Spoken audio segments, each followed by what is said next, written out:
కానీ ఇంతవరకు ప్రభుత్వం నుంచి కనీస స్పందన లేదని, ఆమె డివైజెస్ కూడా ఇవ్వలేదు అన్నారు. హోమ్ మినిస్టర్‌ని అడిగినా స్పందన లేదని, అందుకే డీజీపీని కలిశామన్నారు. గత ప్రభుత్వం వారి కుటుంబాన్ని వేధించింది.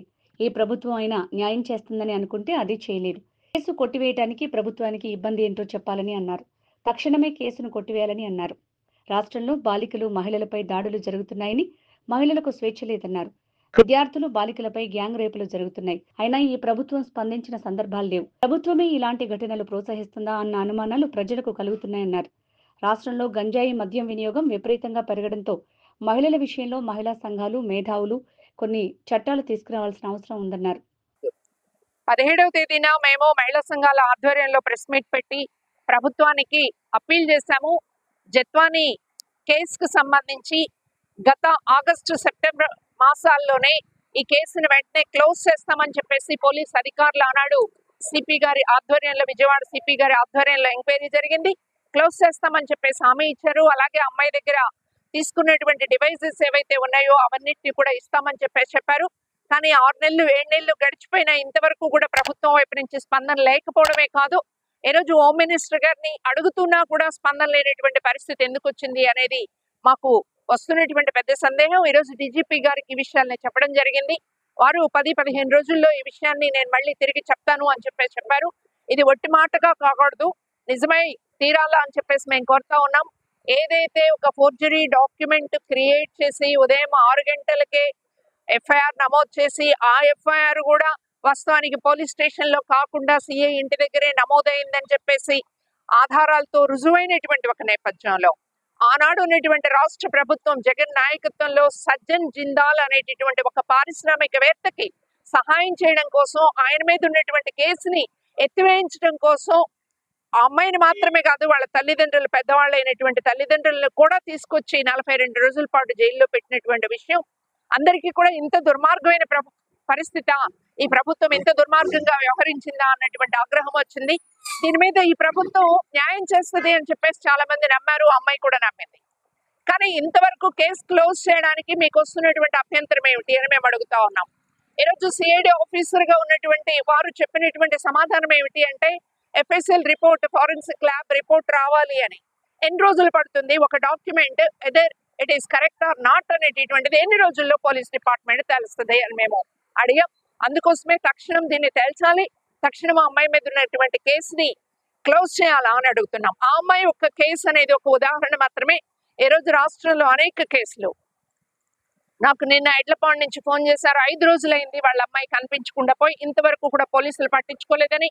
మేము గంగా అనేటటువంటి అమ్మాయి విషయం కూడా డీజీపీకి చెప్పాం. పోలీసులు అమ్మాయిని టార్చర్ చేసినందువల్ల అమ్మాయి కాలు ఫ్రాక్చర్ అయింది. ఎవరైతే ఆ రకమైనటువంటి టార్చర్ పోలీస్ స్టేషన్ లో చేశారో ఆ పోలీసుల మీద ఎఫ్ఐఆర్ నమోదు చేయమని చెప్పేసి కోరాం. అంతేకాదు, నిన్న మన వెలుగులోకి వచ్చింది ఆత్కూరు పోలీస్ స్టేషన్ కి సంబంధించి ఒక మైనర్ బాలికని, అమ్మాయి మానసికంగా అమాయకమైనటువంటి పరిస్థితుల్లో ఉంది, అమ్మాయిని గ్యాంగ్ రేప్ చేశారు అనేది 3 రోజుల పాటు తిప్పారు అనేటటువంటిది ఒక్క ఘటన కాదు. ఇలాంటి ఘటనలని ప్రభుత్వమే ప్రోత్సహిస్తుందా? ప్రభుత్వం వీటిని తగ్గించడానికి ప్రయత్నం చేస్తుందా? మేము ఇదే అడిగాము. ఈ రోజు గంజాయి విచ్చలవిడిగా పెరగడం మాత్రమే కాదు, మద్యం కూడా షాపుల సంఖ్య పెంచారు. అనేక చోట్ల బెల్ట్ షాపులు ఈ రోజు విచ్చలవిడిగా నడుస్తూ ఉన్నాయి. ఈ మద్యము, గంజాయి ప్రభావమే కాదు, ఇవాళ అందాల పోటీలు హైదరాబాద్ లో పెట్టడం ద్వారా ఆడపిల్లల శరీరాన్ని ఈ రోజు బజార్లో, అంగట్లో వస్తువుగా మారుస్తున్న దానికి ప్రభుత్వాలు కూడా సహకరిస్తా ఉన్నాయి. ఈ వైపు నుంచి ఆలోచించాలని మేము అడిగాం. అందుకోసమే మహిళా సంఘాలు మాత్రమే కాదు, ఈ రాష్ట్రంలో మేధావులైనటువంటి వాళ్ళని కూడా పిలవాలా, ఒక చార్టర్ ఆఫ్ పాలసీస్ రూపొందించాలా. ఇమీడియట్ గా ఆడపిల్లకు సంబంధించిన కేసు అంటే, లైంగిక వేధింపుకు సంబంధించిన కేసు అంటే తక్షణం పోలీసు వ్యవహరించాలా. పోలీసు వ్యవహరించడమే కాదు, కోర్టులు కూడా స్పీడీ ట్రయల్స్ చేయాల్సినటువంటి అవసరం ఉంది. కుటుంబ తగాదాలు కూడా సంవత్సరాల తరబడి నడుస్తున్నందువల్ల బోత్ మేల్ అండ్ ఫిమేల్ కూడా బాధపడుతూ ఉన్నటువంటి పరిస్థితి ఉంది. వీటి నుంచి రక్షించబడాలా అని చెప్పేసి ఇటువంటిది అప్పీల్ చేయడం జరిగింది. డీజీపీ గారు చర్య తీసుకుంటారని ఆశిస్తున్నాం. డీజీపీ గారు మాత్రమే కాదు, రాష్ట్ర ప్రభుత్వాన్ని కూడా మీ ద్వారా డిమాండ్ చేస్తా ఉన్నాం. మీ మీద ప్రజలు నమ్మకం ఉంచి ఓటు వేశారు, ఆ నమ్మకాన్ని నిలబెట్టుకోండి, ఆడపిల్లలకి న్యాయం చేయండి, జత్వానికి న్యాయం చేయండి. Namaste. Today I, respected Rama Devi Madam and other respected women of the reputed women's organizations in Andhra Pradesh, came to meet Mr. Harish Gupta, the respected DGP of Andhra Pradesh. We vented out our grievances and the suffering that we are going through. We received a very patient hearing. Rama Devi Madam also, in very clear and sharp words, narrated the ordeal that we are we have been and we are still going through. Uh, my only request to Mr. Harish Gupta and the government is to do the right